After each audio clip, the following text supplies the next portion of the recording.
Cologne നഗരത്തിന്റെ ഹൃദയത്തിൽ ആകാശത്തോട് മത്സരിച്ച് ഉയർന്നു നിൽക്കുന്ന കൊളോണർ കത്തീഡ്രൽ യൂറോപ്പിലെ ഏറ്റവും അത്ഭുതകരമായ ഗോതിക് ശില്പകലയുടെ മഹാകാവ്യമാണ്.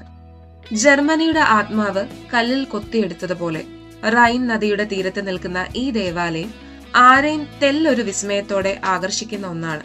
അപ്പോൾ കൊളോൺ കത്തീഡ്രലിന്റെ രാത്രികാല ഭംഗിയൊന്ന് കണ്ടാലോ? അപ്പൊ welcome to the world of Germany through Malayali from Deutschland. യുനെസ്കോയുടെ വേൾഡ് ഹെറിറ്റേജ് സൈറ്റ് പട്ടികയിൽ ഇടം നേടിയ ഈ മഹത്തായ കെട്ടിടം കാലം എത്ര മാറിയാലും അതിന്റെ ഭംഗിയും മഹിമയും ഒരിക്കലും മായുന്നില്ല. 1248 ഈ ദേവാലയത്തിന്റെ പണി തുടങ്ങിയത്. എങ്കിലും നൂറ്റാണ്ടുകൾ കടന്നുപോയി, രാജാക്കന്മാർ മാറി, യുദ്ധങ്ങൾ വന്നു. പക്ഷേ കത്തീഡ്രൽ കാലത്തിന്റെ പരിക്കുകളെ അതിജീവിച്ച് അപൂർണമായിട്ടും പ്രതീക്ഷയുടെ പ്രതീകം പോലെ നിലകൊണ്ടു.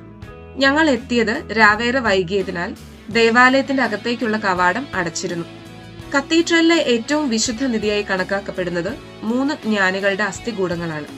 ക്രിസ്തുവിനെ സന്ദർശിച്ച ആ ജ്ഞാനികളുടെ അവശിഷ്ടങ്ങൾ ദീർഘമായ യാത്രകൾ കഴിഞ്ഞ് അവസാനം കൊളോണിൽ എത്തിയെന്നാണ് വിശ്വാസം.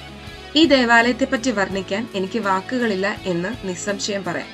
അത്രയ്ക്കും മനോഹരമായിട്ടാണ് ഇതിവിടെ നിലകൊള്ളുന്നത്. ഈ ദേവാലയത്തെ ചുറ്റിപ്പറ്റി അതിശയോക്തി കലർന്ന കറുത്ത കഥയും ഫേമസ് ആണ് കേട്ടോ. കത്തീഡ്രലിന്റെ ശില്പി ഈ മഹത്തായ കെട്ടിടം മനുഷ്യശേഷിക്ക് അപ്പുറമാണെന്നറിഞ്ഞപ്പോൾ പിശാചുമായി കരാർ ചെയ്തു. പണി തീരുമ്പോൾ ആദ്യമായി അകത്തു കടക്കുന്ന ആത്മാവ് പിശാചിന്റേതാകണം. പക്ഷേ ശില്പി ചതിച്ചു അത്രേ. നിർമ്മാണത്തിന്റെ സമയത്ത് ഒരു പൂവൻ കോഴിയെ അകത്തേക്ക് കടത്തിയെന്നു.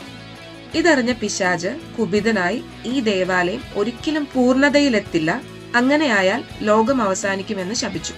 അതുകൊണ്ടാണ് 600 വർഷമായും പണി നീളുന്നതെന്നും കെട്ടുകഥകളുണ്ട്. പക്ഷേ നമ്മൾ എപ്പോ പോയാലും എന്തെങ്കിലും അറ്റകുറ്റപ്പണികൾ അവിടെ ഉണ്ടാവും.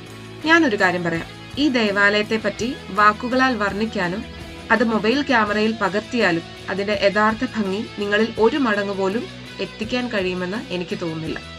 ആകാശത്തിന്റെ അധിപനായി ഒരു മഹാരാജാവായി നിലകൊള്ളുന്ന ഈ ദേവാലയത്തിന്റെ അകത്തളങ്ങളുടെ ഭംഗിയും പകൽ സമയത്തെ മാസ്മരികതയും നിങ്ങളെ അറിയിക്കാൻ മറ്റൊരു വീഡിയോയുമായി ഉടനെ വരാം.